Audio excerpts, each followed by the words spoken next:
everybody. Hey, hey, hey. Welcome to the Coplan Cabana. The Coplan Coplan Cabana. Cabana.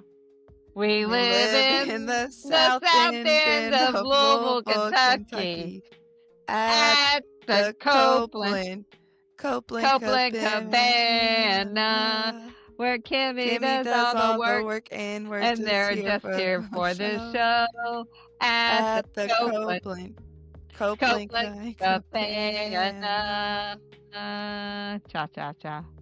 That Merry was the best Christmas, Amy. ever. Yeah, Merry Christmas, Amy. Yep. That's Don't all I got. don't expect anything else, Amy. That's it. That's all. Wrap it up. Here's a bow. Yes, welcome to episode what did I say? 37. 37. Welcome to episode 37 of the Copland Cabana. This is the last episode of the season, and it is the last of the three mother-daughter uh, episodes. So we finish it off with Ellie. We had our The best for coffee. last. I think best for last. We had our coffee today. We also did a movie, and we went to dinner. Right, Texas Mhm. Roadhouse. So those were our three items, and now we're doing the podcast. What? Remember Yeah. we went that Sunday to Texas Roadhouse? Yeah. Oh, yeah. You didn't feel well that day. We were supposed to do something else. Oh, I remember. We went to Brittany's house afterwards. Yes, Yeah. to get the things from her house. Yes, Yeah. Yes, I remember absolutely. now. I don't know why, but in my head, I thought it was when we went to Chili's was our dinner. But we just did that for fun. When did we go to Chili's? You remember? And I got the Wicked Margarita. Oh, we did that just for fun before we went to the movies. Yes. Yeah. Before we went to see Zootopia 2. Correct, which was exceptional. It was a So really it was good so movie. good. I've seen it twice because I took Jackson. Yeah. To see it. Yeah. He told me it was 10 times better than the first one. So that's saying a lot coming from him. Yeah, coming from Jax, who is the movie expert. Yeah, like, for he sure. could tell you the release date of all Disney movies And like the Disney day. animated movies. Yes, and the Yes. day. And like, the day. Cars came out on Monday. June 16th, 1994 or whatever. Right. Something crazy like that. Yeah. He knows when Toy Story came out. All of those. Yeah. Yep. That's And you his remember, thing. like, he knows, like, the day you were born. Like, he'll be like, you were born on a Monday. You were born on a Tuesday. I was born on a Monday. Like, and he said that to me. He's like, okay. you were born on a Thursday. And I'm like, I looked it up and I'm like, I be dang. I was born on a Thursday. Yeah. Yeah. I mean, I'd already known I was born on a Tuesday, but he had told me that. Ellie and I are going to focus, I guess, on our conversation on some of what our similar interest. So, in my opinion, Ellie and I are probably have the most in common. I think Ellie is most like me, personality wise, of the three girls. We share a lot of similar interests, not just like, I mean, like we don't like the same kind of music, not like that, but it's like we have the same emotional. Is that how you would say that? Because we basically like of my three girls, Ellie's the one that has to wear glasses for her eyesight. Well, she's had the LASIK surgery now, but like a lot of the things she experiences, I have also experienced. Ellie has been in a bigger body for, I guess, the majority of her life, all 24 years. Uh, so I share that experience with her, and I know what it's like to be in a bigger body because I have also been there for the majority of my 55 years. So I think that makes it like we have the most in common, I feel like. Yeah, I feel like we also have the same, like, emotional psychology, I guess, because, like, we react to things the same way, whereas my sisters react like my dad would. Your dad. Mhm. Yeah, like Exactly.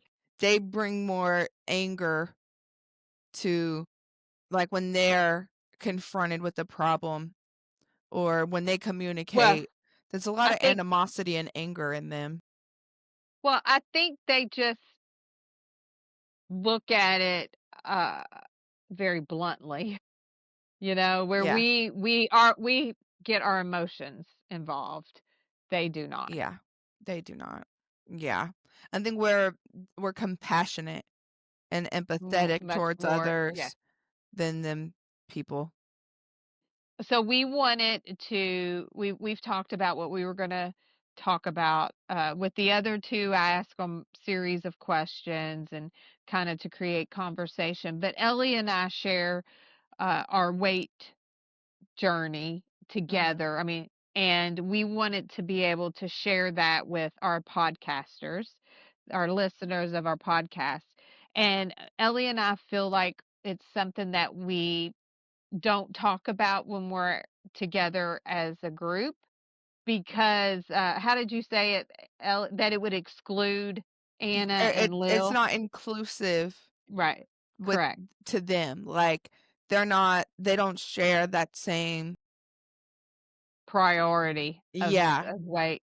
And yes. again, because we are emotional, I think for me, my appearance, causes an emotional reaction for me, and, Yeah. how my body appears on the outside. And I think you feel the same way. I just know, like, as a kid, you just get so upset because you'd work so hard to lose weight and you couldn't understand it, and you would cry, and it would just break my heart because I knew what that felt like. And I Or, just, like, going and trying on clothes, shopping for yes, clothes. I remember so many. I'm gonna have to say something to that girl.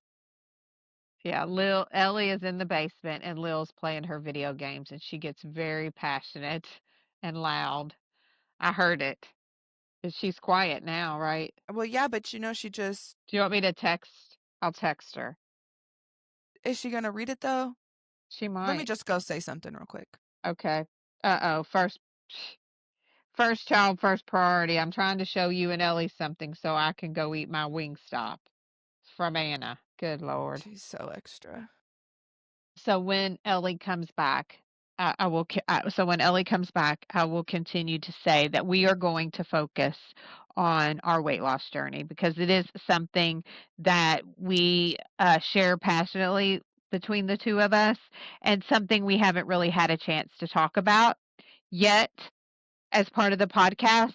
It is something that I talk about when I go live on TikTok. So if you would like to share and contribute and see what that's all about, I go live Monday through Friday on TikTok, 5:15 a.m. Eastern Standard Time. I'd love to see you there. I used to talk about my weight loss journey in much more detail, but TikTok has gotten very strict about different things that you could say. I was getting in trouble over there, so I stopped. Here comes Ellie. She looks like she's getting awful dang comfortable down there. The blanket and everything. Hello. What you say? Hello. So it looks like you're getting awful comfortable there with that blanket and everything. Well, I'm, like, cold all the time now. It I is, tried it to is. get Lil to give me the space heater that she has down here, but she said it It's broke. broke. Yeah. Yeah. Okay, so I would like to just kind of start maybe from my beginning because I think my beginning leads into your beginning. Does that sound good? I mean, yeah. I think we Well, both have our own reasons, our own okay, experiences as to why we wanted to lose weight. well, do we want to share those Yeah. reasons first and then we can Yeah. start? Because I think the reason when I get to a certain point is when I'm like, Ellie needs to do this too. And Mhm. so I think my story leads into your story, your current phase. So, Right. yeah. So, what was your motivation? Well, when I was a kid, I guess I always because my sisters and my dad majority would put me down about it. They would kind of, because I now looking back in pictures, I was not big when I was in elementary school or middle school, maybe a little in elementary school, but then I got taller. And so then I started to slim up, like slim out. But I always had like body dysmorphia because Anna and Lil would use my weight against me in arguments because they knew that it meant something to me emotionally. And so they would call me fat. I remember Lil always called me a walrus. Uh, and then there's only one time really that I remember my dad saying something about my weight. And it was one time I was making ramen noodles and he was outside on the back deck smoking a cigarette. And he was like, "What are you doing?" And I was like, "Making ramen noodles." And he goes, "Hmm, I wonder how long that would take you to run off on the treadmill." Mind you, in his mind, he probably thought he was being helpful because I have mentioned to, my family in the past that I didn't love my body and that I wanted to lose weight. And so in his mind, I guess he thought he was being like trying to hold me accountable, but that what the tone and the way in which he said it was not kind or receiving to me at all. Um, and so then whenever I had grown up, once I got a car and my own money, I can, I spent my money on fast food with my bestie Shelby. Every day after school, we would go to Starbucks and then some type of fast food restaurant and get food. And that is when I really, really started gaining weight. And that's when I really was big. And so it was like pictures like the two pictures that are in front of you right now, Mom. Looking back at those pictures, like in the moment, I was not happy with the way that they looked. Yeah. Of us. Yeah. I was not happy with the way that I looked in those photos, or like just photos of me. I would not be happy with the way that I looked. Like when I go back on my phone in those years, I don't have any photos of myself. But if you go back to my mom's Facebook in those years, that girl, she didn't care that, she was going to post me regardless. So those is when you can see when I was really, really big. Um, and yeah, yeah, that was kind of my whole reasoning. So it's kind of hard for someone like your dad. I mean, and that because that someone who's never really had to struggle with their weight doesn't understand the challenges that you have inside of your brain when Mhm. it comes to food, uh, because it is a disorder. It's basically a form of a chronic disease, like an eating disorder type thing. You have your brain self-sabotaging you because it's convincing you you're It's like an hungry. addiction. Yes, it's convincing you to eat, and that is hard to fight. And someone who does never experience that, that's hard for them to comprehend because in their mind, you eat less, move more, and you'll lose the weight. Mhm. I mean, that's what our society has been built on up to this, well, probably this point. Still, a lot of people still believe that. Yeah. My motivation, I've always wanted to be smaller. I've always wanted to be 125. Always, Yeah. always, always.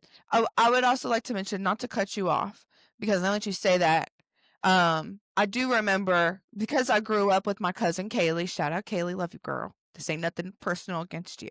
But Kaylee is a skinny girl. She is. Always has been skinny. She may have gained weight here and there, but she's always been on the smaller side. And so I was always super envious of her body shape. But, my genes wasn't set up like that. Right, right. So I've always wanted to be in a smaller body. I'm a short person. I'm 5'1" and a half.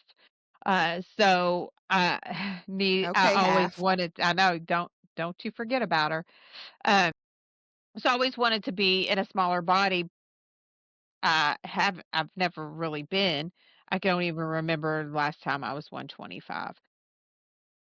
I've been between 230 and 250 most of my life.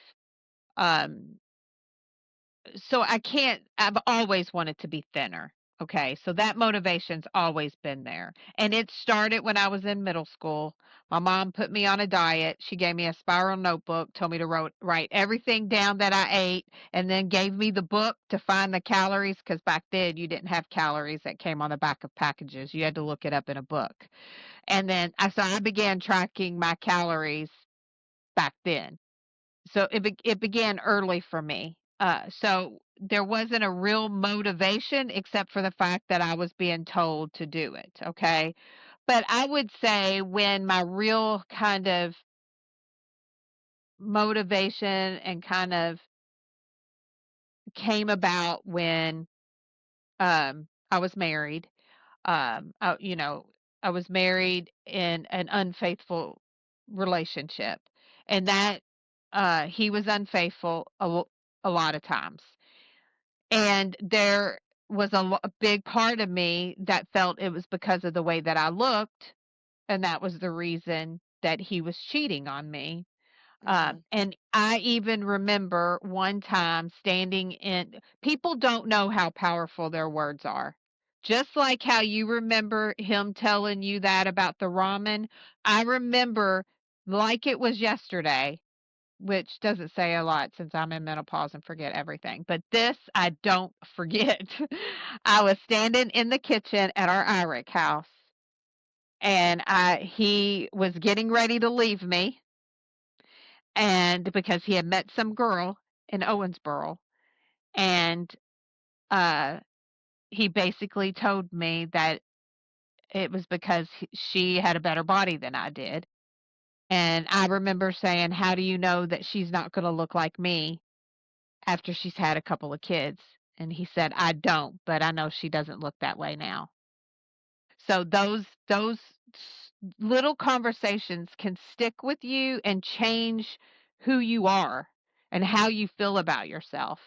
And so then it just became, I always knew I was never good enough because I never felt like I was ever going to be able to be what he wanted me to look like. It was never Yeah. achievable for me. I was also raising 3 kids pretty much on my own. I mean, he was there, but he wasn't there. Sometimes you could be in a relationship and still be alone. And that was exactly what I was. And so I was raising 3 kids. I worked a full-time job. I was going to school because I was still working on my school time, and I was doing all of this. Losing weight was never something I could squeeze into my life. So I remember when I found out for the last time that he had cheated, remember in my mind thinking, hey, Kim, if you want a different life, you've got to make a different life. And that means you've got to start, kind of changing things. So that was when I really started exercising. I started really running. Remember all the times I was doing all of those marathons, mini marathon. I never did a marathon. Mini marathons. I ran the 5Ks, 10Ks. I would go over to the flood wall, do all of that stuff. Well, I was really out exercising a bad diet then because I still had never changed my diet. But I was preparing to ask for a divorce. So I knew I needed to be mentally ready for that, and part of that was feeling good in my own skin. So I felt like I got there, and of course I did ask for the divorce, and we did get a divorce, but I still hadn't really found my way, and I lost some weight, and then I would gain it back. So then I found a program on TikTok called Bright Line Eating, and I started it in September 2021, and I didn't know you found it on TikTok. yes, some girl come across and I don't know, I don't even remember what she said. She just called Bright Line Eating. I looked it up and I downloaded the audiobook and I listened to it on the way to and from work. And I just there's something compelling about the woman who created it. Her name's Susan Pierce Thompson. It's just something in her voice. She's a professor, so that's what she does for a living, is instructs and teaches. And there was just that authoritative message that she was sending, and the message that she was giving was that food is an addiction. And I always felt that. I always felt like I had a very addictive relationship with food, but everyone's like, "You can't be addicted to food. You Right. need food." You need food to survive. It can't be Yeah, yeah, something but you're I don't addicted think I to. need sugar and flour. I don't need a Right. bag of jalapeno cheddar Cheetos, and I don't need a Right. large Dairy Queen Blizzard with extra Reese's, right? Exactly. And that's what this program taught you, has taught me to focus on protein, vegetables, fruits, grains, and fats. The You know, foods that you really do need to survive, correct. not all of the stuff that the world has created and is shoving in our face all the time. Exactly. The And propaganda of food. the psychology of food too, in the whole you don't need to graze. We've become grazers. How to handle when you go and see other people, being on a three meals a day plan. That's how it used to be back in the day. You ate three times a day, not snacks during and Right. after and whatever. So I learned that by basically studying bright line eating, and I lost 84 pounds. But then that food noise came back. I got triggered. That Mhm. food noise, that noise that comes back telling you, oh, you can eat some extra grapes. Grapes aren't bad for you, right? And, Mhm. next thing you know, you're eating more grapes than you should, Right. and which is an addictive tendency.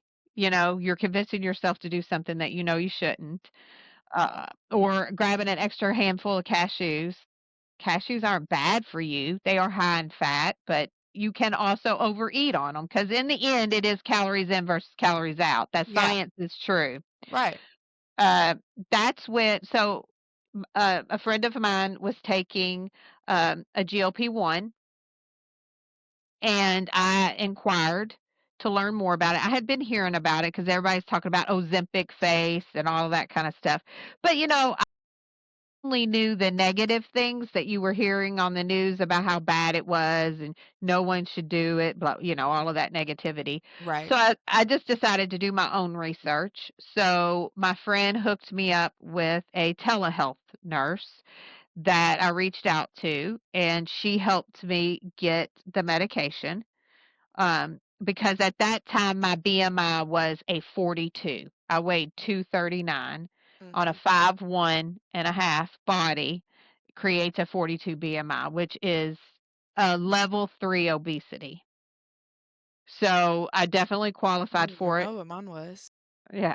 My insurance pays for it. I'm extremely lucky. Not a lot of insurances do. I had to meet my deductible, and then my insurance kicks in. So I was able to take it for 1 month on brand, and then it went into shortage. So I wasn't able to get it through the pharmacy, so I had to go to a compounding pharmacy. So I started taking the compound. I started taking the medication. I take tirzepatide, which is the medication that's in Mounjaro and Zepbound.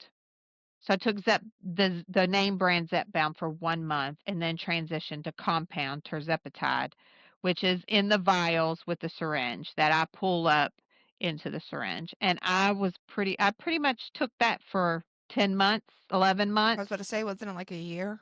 Yes, close. Um, I didn't tell anybody. The only person that knew were you and my friend. I'm not going to say the friend's name just in case that person doesn't want anybody to know. Um, But those were the only 2 people that knew. I kept it a complete secret from everyone. I even bought a little bitty refrigerator to put inside my closet, To so hide I it. to hide the medication, so, like, Lil wouldn't ask me what it was because it is a refrigerated drug. Yeah. Um, so so when people would come to me and ask me, where they would say, "Kim, you've lost so much weight. What are you doing?" I would say, "I'm not eating sugar, I'm not eating flour, I'm eating 3 meals a day, and I'm weighing measuring my food," because that is what I was doing because I was following bright line eating. That didn't change Right. because you still have to eat healthy. the GLP-1, I think the mistake everyone makes is thinking that it's the solution. Yep, that I it's like just a need to magic take bullet. I just need to take this medicine, I'm gonna lose all this weight, and everything's gonna be better. No, that is just a tool that's gonna slow down your emptying of your stomach, so you feel fuller faster and longer. And if you're on tirzepatide, it impacts your food noise, so your brain quits sabotaging you and quits convincing you that you need a Dairy Queen Blizzard, or even just it changes the way you think about all kinds of foods. Like, you no longer are attracted to the same kinds of foods. It's just no one knows what it is until it's gone. Yep. You know, Like it's pancakes. I tried to have those Nutella pancakes today. yeah. You did. You just like Wasn't you into eat a it. couple of bites and you're like, What the ever. it's just not appealing. It's not Yeah. appealing anymore. Yeah. And like the Yeah, mom, the eggs, they're not. They don't. They're not what you know how I fluffy. feel about Uh-huh. eggs. Me and eggs have a love-hate relationship. Right now, we're in the absolutely despise phase. Yeah, I'm just not into eggs right now, which is crazy that I just bought a dozen eggs at from this dude at work. I mean, they were $5. Do eggs expire? They do. They do. Oh, You shit. can't keep them for very long. I didn't tell anybody. I wouldn't tell anybody when anyone asked me. I just basically told them I was following Bright Light Eating, which wasn't a lie. And as I always say, when someone asks me about my health, I don't tell them I'm on a cholesterol medication and I don't tell them I'm on a thyroid medication because it's none of their business. So HIPAA. me being Yes, it's a HIPAA violation. So me being on a GLP-1 is really none of their business. Well, it's not that it's So a HIPAA violation, it's just that HIPAA protects you from having to tell people. even if HIPAA didn't exist, I'm not obligated to tell anybody what Right, kind of right. It's medication I'm on. your right to My not tell business. people. Right. Like, I don't Exactly. ask you to share your health information, and Right. I'm not gonna judge you for whatever in the heck you might be taking. So Right. don't do that to me. Like, for Exactly. example, Anna being on an ADHD medication, that's what she feels she needs to do day to day. Well, this is what I feel I need to do Or me day to with day. my arthritis medication or Exactly. the birth control that, there's so many types of birth control out there. It's not like introducing myself as an Nexplanon. So I kept it a secret even from my doctor. Didn't even tell my doctor. And then I got ratted out by my insurance company. And that's when my doctor was like, I can prescribe it to you. So she prescribed it to me, and now I'm back on brand because she sends it into my insurance company, and I've paid my deductible. So there was a certain point, because there are side effects to this medication. There are negative side effects and there's positive side effects. So the negative side effects is you can get nauseous, and that's mostly the ones I've experienced is it's like I've eaten too much and I get sick to my stomach, or I've eaten greasy, unhealthy food and it just doesn't settle well with my stomach. Uh, I can I experience constipation because it slows down the emptying of your stomach. So food sits there. It just takes a little bit longer to digest, which can have an impact on your digestive system. Uh, you can uh, you can have dehydration, which you do just have to supplement that with like electrolytes or drink plenty of water, et cetera, et cetera. Those are all side effects that can be managed, in my opinion, at least the ones I've experienced. There are others that I haven't experienced, so I'm just talking about the ones that I've encountered. But there are positive side effects. You lose weight. You no longer spend $300 at the grocery store because your whole diet changes. Another side effect, and I think it's one that's left untalked about, is the way it controls your inflammation. That is really the weight you lose first. And so when I realized that, I knew right away that Ellie needed to be on it because she suffers from arthritis. So I'm going to stop there and let you pick up and tell me when you thought, by the way, Ellie's on, which you've been vocal about that on other podcasts. When did you think that you wanted to do it? Because I think I came to you and said, I really think you need to be on this medicine. But had you been thinking about that before I came to you? Well, when you had told me you were doing it, I was like, "Oh, that sounds interesting," but I didn't want, to do it until I saw how it affected you. I also was I don't know, I guess I was nervous because I wasn't really ready to change how I ate. Mhm. And I really, to be honest with everybody, I still really haven't changed how I ate. I just don't eat a lot. Like, As much yeah, like I eat or very as small. often. Oh yeah, like I'll eat very small. I might eat once a freaking day and it'll be something unhealthy, but I'm not hungry. Like I learned that once I get full, I don't force myself to eat food. Um, so I don't eat fries. Like when I go and I eat unhealthy, it's usually like a burger. But that's all that I'll eat is just the burger. I'm not eating, the fries and sometimes I don't even eat the whole freaking burger. Well, So, like today, the sandwich we had, you just ate half. right, cuz I stopped, I was full. And I Mhm. don't wait until my stomach hurts from being full either. It's when I go to take another bite, do I still need the other bite? Then do I need to eat this next bite? I don't.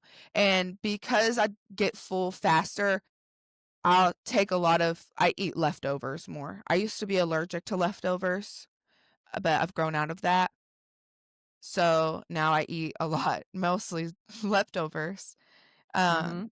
You and used to never so eat a leftover a day in your nope, life.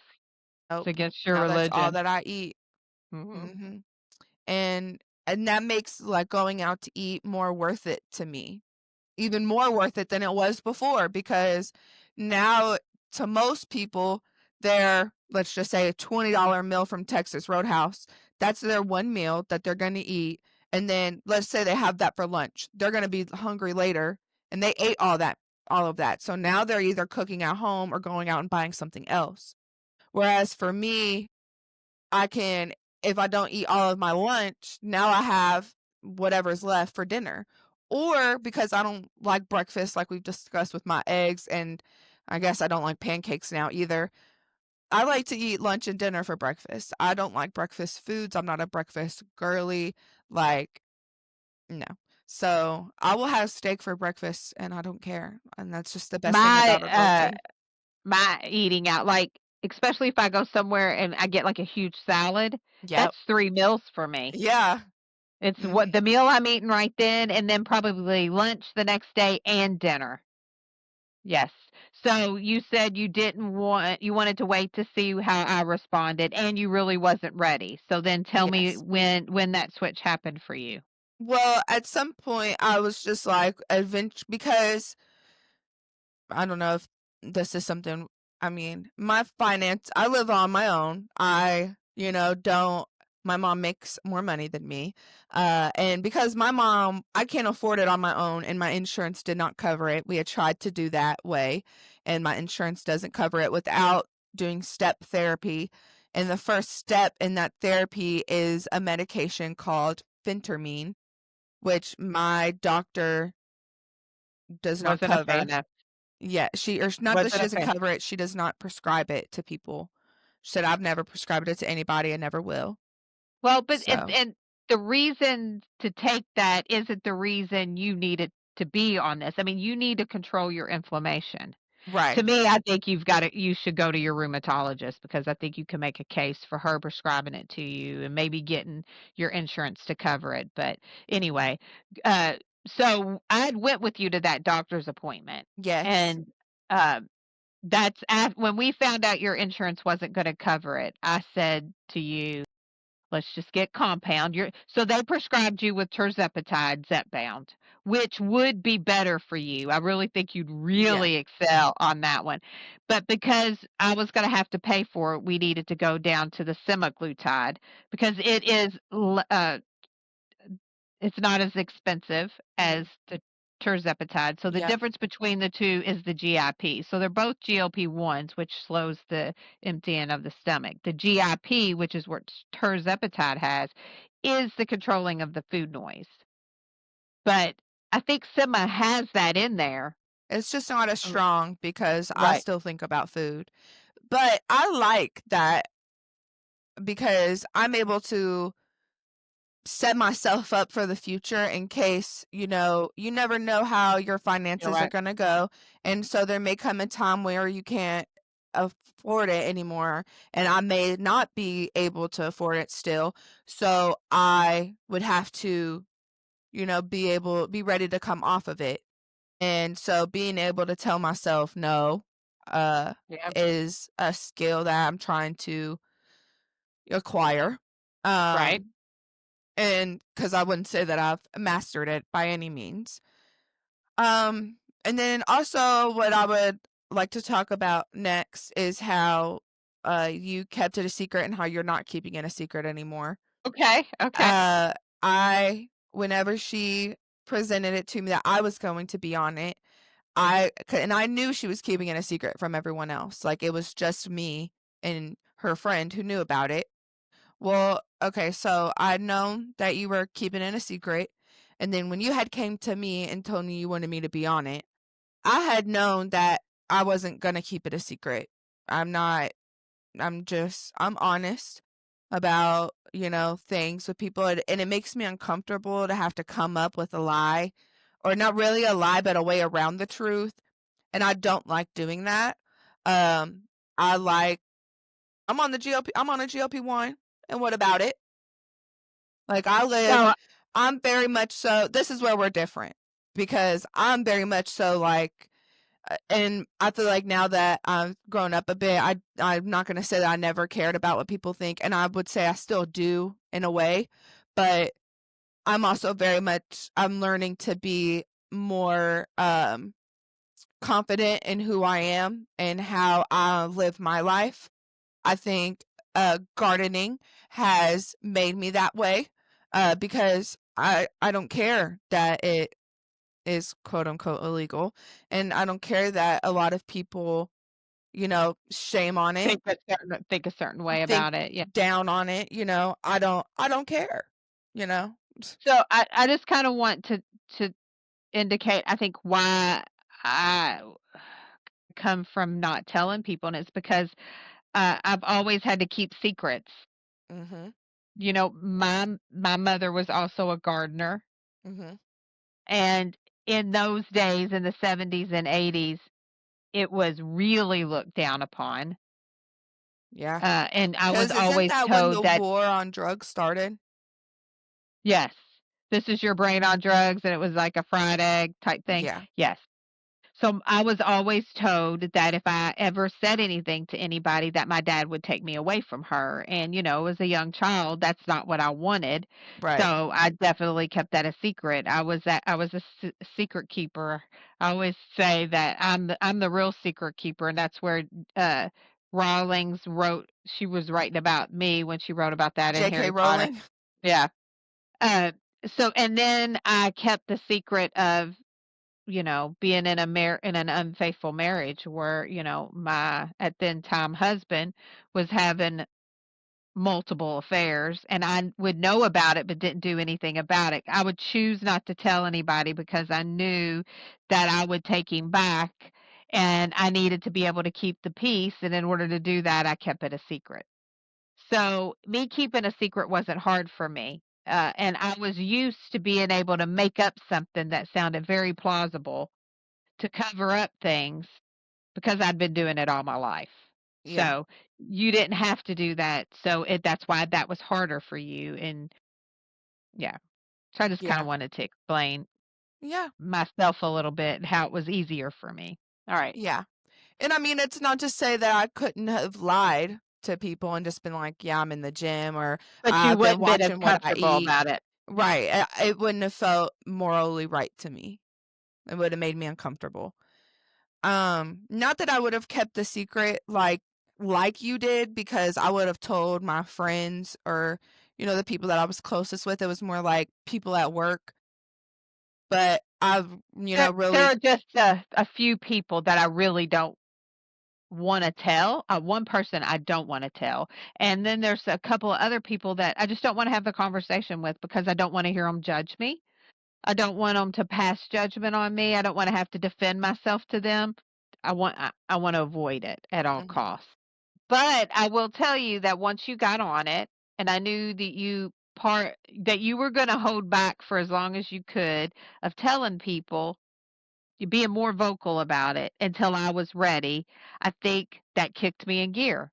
I'm a mom and I want to be able to give my kids what they need, and I knew you needed to talk about it because that is who you are. So that's when I started going live on TikTok. So it's not that I really went around talking to everybody, "Hey, I'm on a GLP-1." Sometimes still right, today, somebody could be talking to me about it, and I won't say a word that mhm, I'm on it. But I started going live on TikTok, and I really started talking about it. It became very therapeutic for me, because I found a bunch of other people who were also on it, and, you kinda find your tribe, mhm, and it gave me the confidence that I needed to be able to not care what anybody thinks. Sometimes you don't know what you need until you get it, and you're like, "Yeah, that's what I needed." Unfortunately, I've had to stop talking about it on TikTok because TikTok has made all these rules that they don't want people. I've been given violations before, and my live abilities restricted for 3 days violations because they say I'm body shaming. I'm just yeah, really talking about my journey, and I get violated.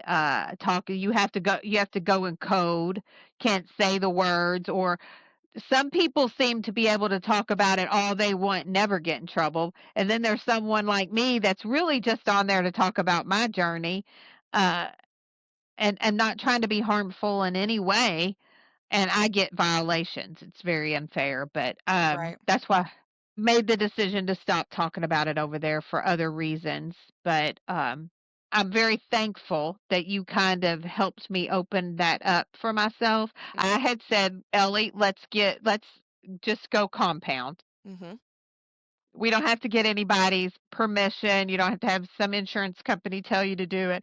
We won't have to pay out of pocket, but I will cover that expense for you." So that's why you went with Sima because it is the cheaper of the 2. And do you remember what day you started in March? March I feel like mine was like March 23rd, something, hold on. 2024.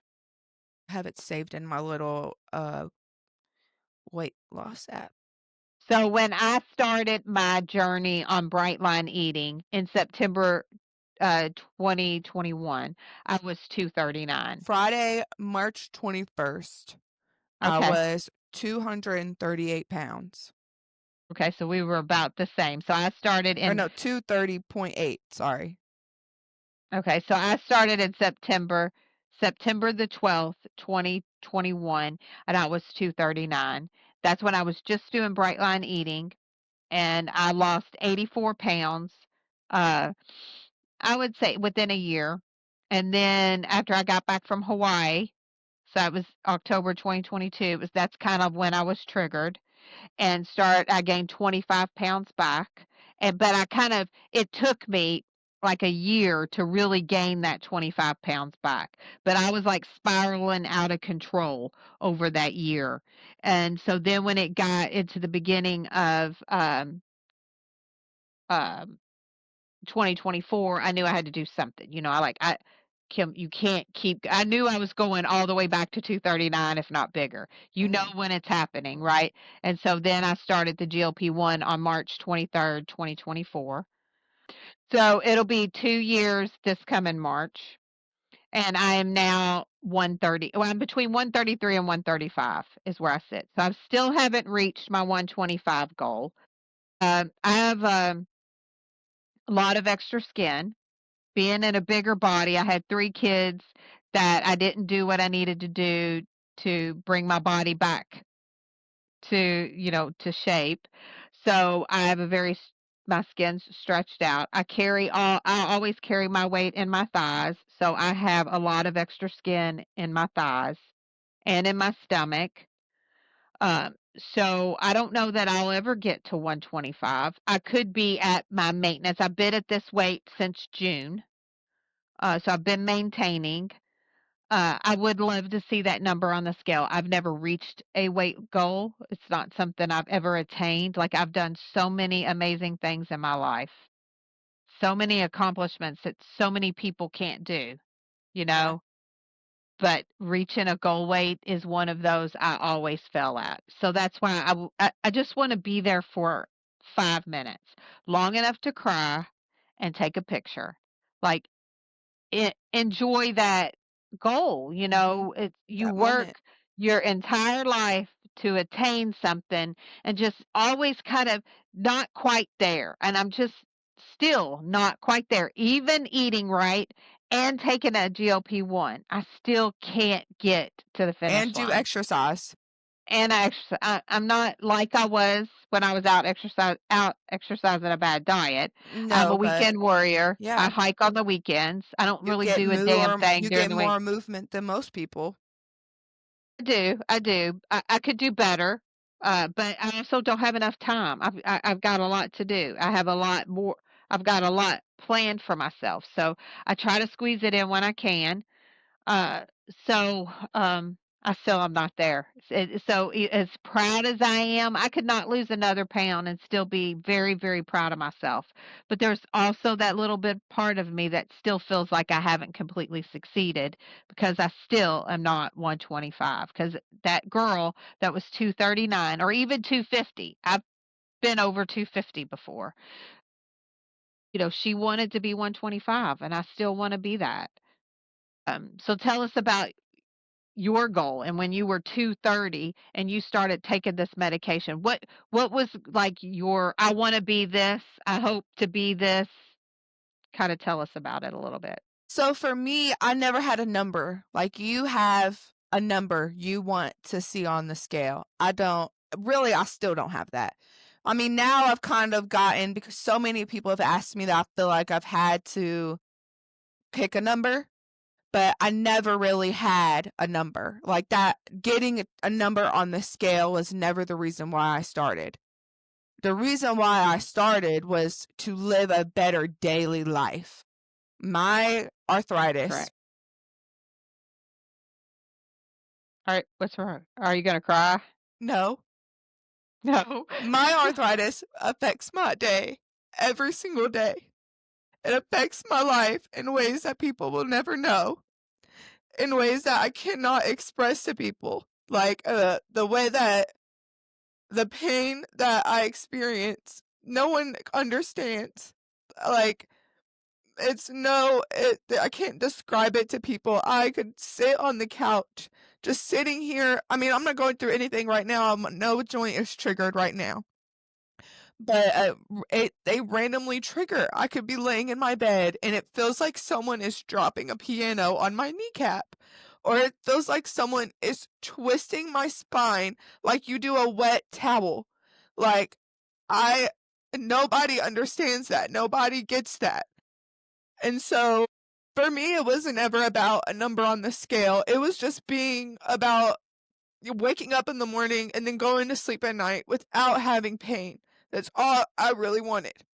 Uh, and the weight on my joints was causing more. I also have a very physically demanding job. I build large units for, a company, and I have a short amount of time to get it done. And I work in an assembly line factory, so, that's Repetitive constantly repetitive motions, and that's not really the best you can do for when you have my condition. arthritis, right. Yeah, so I wanted to be able to, work, and Sign out early because not you're in sign out pain. right, because I'm in pain, and then, you know, I could whenever that also plays into, people judging me because they don't understand the reason why I'm signing out. To them, I look like a regular person. And even when I tell people about it at work, they think I'm being dramatic. They don't believe me. And I mean, because, it's hard to look at a young person like myself and hear them tell you about how they have arthritis. Like, I could imagine, like, Yes, I get that in other people's shoes, but it is real. I do have that.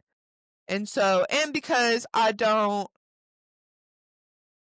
like, making it who I am. Like, I don't want, people would be like, "Oh, the arthritis girl." I don't right, want that attached to me. So I try not to show that I'm in pain, and I might joke about it, but I don't really talk about how it really impacts me. right. Often I don't. So yeah, for me it was just about feeling physically better. So my looking at myself in photos, my mom takes pictures of everything. Everything. You talk about her like she's not with you at the moment. Yeah, like she's not here, but still. She takes my Kim, you take pictures of everything. Like I do. you never cared what, we looked like. I mean, my first day of school photo for junior year, she didn't even wait for me to get ready. It was when I got out of bed in my pajamas that I slept in. My hair wasn't even brushed. She's like, "I have to go to work. Come take this picture real quick so I can post it later because I'm not going to be here when you're ready to go." Like, okay. So yeah, I would look back on myself in photos and I'd just be disgusted with the way that I looked, or look at myself in the mirror, or trying on clothes, like going clothes shopping. Uh, my mom, because I mean, I've always known what I liked in clothing, but because I was in a bigger body, um, I wouldn't want to try things on, or I would be indecisive about certain items, and my mom would get so frustrated with me in the stores because I'd be like, "No, I don't like that," or I don't think I would look good in something like that. And there would be things that I liked in the skinny person section, but that's not, where I could shop. Right. So, and they never made cute big girl clothes. Like, they just never did. So, Yeah. yeah, and the cute, like, Lane Bryant, I think that's what that place is called, their clothes are like, I don't know, they were meant for women your age. Like, the girls my age weren't wearing things like that. So, like, I just never felt like my wardrobe fit in. So, Right. yeah, for me, it was never about a number on the scale. I wanted to, wear, better better outfits and really get more into stylish clothing. Uh, and I always associated with the way that my body was with how I looked in clothes. And so that always, or how, like, my jeans and how my pouch, my belly pouch would stick out, like that always bothered me. It was always something I wanted to change. Or my arms, how my arms would look in tank tops, so I never wore tank tops. Or and at one point it got to where I really didn't like short sleeves on myself. And taking pictures, I'd want myself to look better in pictures. Especially whenever I was younger, Lil was smaller, and it was always me and Lil. We were always grouped together. And so then when we would take pictures together, I was always bigger than Lil. And so I it always just made me feel very self-conscious. So yeah, for me, Right. my goals were to get skinnier for the benefits of being skinnier, not because of a number on the scale. Right. Because of your rheumatoid arthritis Yeah. and wanting to be comfortable in your clothes, etcetera. Yes. So, can you tell me a little bit about your experience of taking the medication? Like, Yeah. you've had side effects where I haven't really experienced very many side effects, but I also think the reason I haven't is because I follow a healthy diet, Yeah.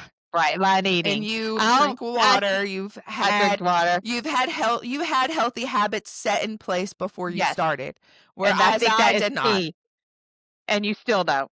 I and mean, still you are don't. healthier, I think, in a lot of ways. I think Mhm. you are working on it, but because I already had spent 2 years, 20 yeah, really 3 years working on a healthy diet, the transition with adding this medication into the fold was easy for me. Yeah. My side effects really is just constipation, but I've had issues with constipation my entire life, so that's not anything new for me. But for you, I think you've been very nauseous, right? Yes. When I first started, my symptoms were I would have sulfur burps whenever I would eat something bad, which if you don't know what sulfur burps are, whenever you burp, it smells like eggs. Like it tastes like eggs. It is the most foulest thing ever. And then I would be nauseous, so then I would burp and it would taste like eggs and I would then start gagging and throwing up because of the taste of eggs in my mouth.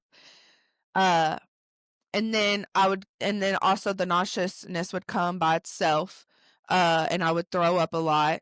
Uh, I would And you'd be have to get on Zofran a Yep, couple of times. I would, have stomach cramps really bad. I would also say, diarrhea. I would have diarrhea really bad. Like, I always knew it would start with stomach cramps, and I knew once my stomach started cramping up, something's coming out. It's either gonna come up or it's gonna go down. But it's on its way out. It's letting me know. And that would always happen whenever I would eat something that my body did not agree with. And so with that, I've kind of learned what I can and cannot eat. My body live, laugh, loves burgers. I don't eat the bun.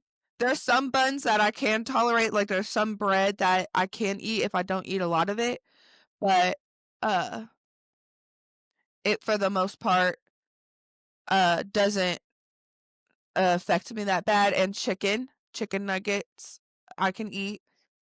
But anything, like, super greasy besides those, really affect me, and yeah. I think also I was changing the dosage and make because a lot of I realized that I didn't wanna do it twice a day or twice a week. I wanted to just do it weekly, and I think once I realized that that was my problem, I haven't had any problems since I split Yeah. up the dosages. So I went from 239, I'm now 133 to 135. My BMI is still over 25. It's like 25.59 or something like that. I'm still considered overweight. So what has where could tell us yours? You started at 230 and you are Yeah. now I Okay, well, I wanna go from my biggest I okay. ever recorded. And Uh, then go to what you were when you started yeah. the medication. Okay. So, there was a time in my life when I tried to do BLE, like my mom did, and when I first started that, I was 262. Let me go check and make sure to be 100%. I don't know what my largest ever was. I know I was 255 once, but at that point, you stop weighing yourself, you know? Yeah, so I So, had started when I'd started Bright Line Eating was in, January of 2022, January 31st of 2022, and I was 262, and then I had fallen off and stopped, like, weighing myself, it looks like in July of 2022, and then the first time I recorded myself again was in March of 2025, which is when I started the GLP-1, and I was 230.8. And now, 9 months mhm, later, I am 158.5. So I've lost that is freaking amazing. 72 pounds since March, and then a total of like I 104 see. or 102. So No, 104. you were 262, Yep, and now I'm 158. I think that's 104. yep, 104. from your biggest. Yep. Yeah. And I said this to Aunt Candy the other day. People congratulate me. No one really asks me often what I'm doing. They just tell me I look good and that I've, obviously have lost a lot of weight. But you're also vocal about it, so they know more about what you're doing. Well, especially, like, people you work with Yeah, and stuff like that. yeah, people I work with, they know when I'm on. But yeah, a lot of people will tell me I look good and they'll congratulate me, and I don't really feel like not necessarily proud of myself, but I don't feel like I really achieved something. Even though, like, when I get into a new 10 range on the scale, I'm really excited, or whenever whenever I put this sweatshirt on, the sweatshirt's a medium and it fits. I mean, it's a cropped sweatshirt, but it fits. Uh, I'm flabbergasted, and like the leggings I have on are mediums. Like it excites me. Or when I look good in pictures, I get super excited. Uh, like those things I am proud of and I'm happy with what I've done. But I feel like that sense of accomplishment isn't really there because I didn't exercise for it, and that's how the society makes you feel like Yeah. what you're supposed to do. And so, but Aunt Candy pointed out to me that the side effects that I went through was me working for it. All that moments I've had near leaning over on the toilet, laying on the bathroom floor, and and pools of sweat was, that was me working for it. It was because a lot of people give up. Yeah, When they start getting sick like that, they're just like, "I can't do this anymore," and they exactly. give up, but you've pushed through, you found adjustments, you Mhm. tweaked the process Yep. to get it to where, okay, your body says, "Okay, we can manage this." So Right. you can stay on the medication, you've split your dose, you found exactly what you like, and that's still working, and that Candy's right, that's your work. Mhm. Work comes it looks different for different things and for different people. Everyone is not gonna have the same, experience and the same steps. You're just Right. not gonna take your steps could be bigger or shorter, but it's still in the end get you to the same results, and you should be very proud of what you've done 'cause, am simply I'm more proud of what your success than I think of my own. I think so. I think Uh, you are uh, too. I think I you're more happy about it than I am. well, I share it a lot, so Yeah. on my lives. Well, because I also want to share your story of having rheumatoid arthritis, that it's not just about, okay, I wanna lose weight. For you, like you've already said, it's not really about that, it's about not being in pain, Right. and this medication got you there. So I'm just excited. I can't wait to see you hit your goal. I mean, you're what, 13 pounds £10 away? away. Yeah, That's 'cause amazing. I didn't say this whenever we were talking about the goals. I have this hair right here. I know everyone has seen me mess with it this whole podcast, but it keeps falling down from the rest of my hair, and I don't understand why. Hold on, I'm just gonna hopefully that helps it any freaking ways. I I have decided based on I know people are gonna say this in the comments, but based on my BMI, I should be 140. I should be 140 to 150 depending on my height that day. Cuz sometimes I go to the doctors and I'm 5'6", and other times I go to the doctor and I'm 5'5". So, I don't know what to put. So, I just went with 5'5", and it says I need to be 140. So, as long as the BMI chart tells me I'm healthy, then I'll be happy, and I think I've, met what I needed to meet. But as of right now, I think mom had said my BMI was what, like 26.6? Did, Yep. yeah. So So you still are considered overweight. I am still considered overweight, which is crazy. And I understand, the BMI doesn't really mean that much. Healthy is what healthy is. And if you like it, I love it, whatever. I'm, you know, I'm just here for the ride. Whatever happens, happens. I at this point, I just feel like the more weight I lose, the better my body will feel. So and I need to my next step, I feel I need to go to the gym and build muscle because that will also help with my joints. And Yes. and supporting of my joints is building muscle. So that is my next step. Do you have any other plans or goals? Like, I want to get more muscular for my joints. I mean, I do want to increase my upper body strength. Mhm. I just feel as an older woman in general, that's something I need to do, rather weight was a part of it or not. I Yeah. think as you age, the more muscle you have, the better off you get. And it's not like I wanna look like the Bella Twins on WWE or Right, anything, right. but, I just wanna have strength, Mm. but I need to figure out a way to incorporate it into my lifestyle so it is something that sticks, because that's that's what I've done with hiking. I've incorporated hiking into my lifestyle. It's what I do every Saturday and Sunday. I feel You made better it a after I do priority. it. Yes. So I've gotta figure out how to do that with weights, even if it's just 10 minutes. So what I've been trying to do is the vibration plate and use the weights while I'm on the vibration plate. Mhm.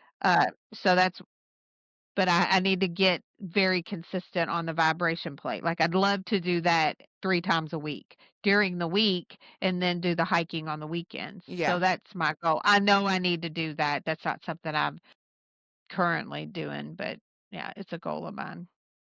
I love And to that. continue on the medication. The biggest question I get is, "Are you gonna be on this for the rest of your Oh life?" my gosh, or like, when do you plan on stopping? What's your plan for after the medication? Why I does mean, there need so to be an after? I know. I There's mean, you're not not gonna gonna come ask a me day when when they tell me I need to stop taking my arthritis medication, so or why my would I stop cholesterol taking that? medication. Yeah, when I tell somebody I'm on cholesterol medication, you're not gonna ask me when I'm gonna stop taking it, because what happens when you stop taking your cholesterol medication or your blood pressure medication? Your blood pressure goes up and your cholesterol goes up. So if I stop taking this, everybody will say, "Well, if you didn't take that, you would all the weight would come back." Yeah, because it is a maintenance drug. It's helping Right, you stay at a maintenance level on your numbers, whatever number that might be, if it's blood pressure, cholesterol, weight, whatever. When you come off the medication, yes, you're going to come back.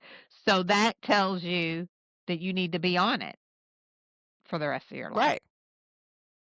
Yeah. It's just people I don't look at weight as something you control with the medication. Yeah, and then people are like, "Well, I just don't wanna give myself shots for the rest of my life." I mean, it's not like you're shooting yourself with a gun. The needle is Uh, smaller than my fingernail. it thin wise, you mean? Yeah, the needles, you don't Yeah, even feel it. no, If and you it's feel it, you're doing it wrong. right, like, yeah, And I've always had I a just feel like phobia people of make needles. excuses for it because 'cause they're not Sure. ready to It change makes them feel themselves. better. Right, And if that's the narrative they need to have for themselves, okay, that's your business, keep it out of my ears. right. Or, Complain about me. like I said before, people say that to me, and I'm just like, "Okay, girl, you live your life. I'll live my life. If you're happy, I'm happy." So, I can't control What you. what You most certainly cannot control me. So therefore, let's just, do Well, our own what's thing. that? I like that saying that I got for Anna for that air freshener. If you're happy and you know it, it's your meds. So, is there anything else that you would like to discuss in our one-on-one podcast? I mean, I think you and I could have our own because this is our podcast. The other two are just, Right, right, right. Like this yeah, wasn't anything new for us. right, right. We joke Um, about that. We carry this anyway, but no. Yeah, anything else as we end episode 36? 37. Oh, 37. 37? Episode 37 of the Copla Cabana. This is the last episode of season 1. Mhm.